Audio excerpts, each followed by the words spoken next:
Í miður þá neyðist þetta litla fyrirtæki okkar sem kallast heimili til að hagræða. Það mikilvægt að hver einasti fjölskyldumeðlimur leggi sig allan fram. En því miður þá finnst mér því hvorugt hafa staðið undir þeim væntingum sem ég gerði í fyrstu. Pabbi, þú átt við áfengisvandamál að stríða. Þú getur haft mjög slæm áhrif á uppeldi mitt þegar fram líða stundir. Og mamma, því miður þá finnst mér þú ekki vera að leggja þig fram í að halda þessu heimili hreinu. Já, vasapeningar finnst mér á mjög skornum skammti miðað við bekkjarfélaga mína. Og svo komum við að því að þið eyðuðum efni fram og safnið skuldum sem koma síðan bara niður á einu manni. Það er sjálfsögð mér.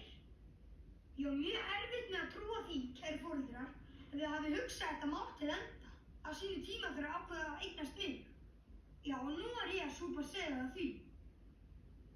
En ég neyðist með mikinn tryggða hjarta að segja ykkur upp. Ég er þegar ráðið með nýja foreldra. Það er gott fólk, vel stætt. En ég vil vera sanngjarn. Ég gef ykkur 2 daga til að flytja út. Mér tekur það sárt. Verið sæl.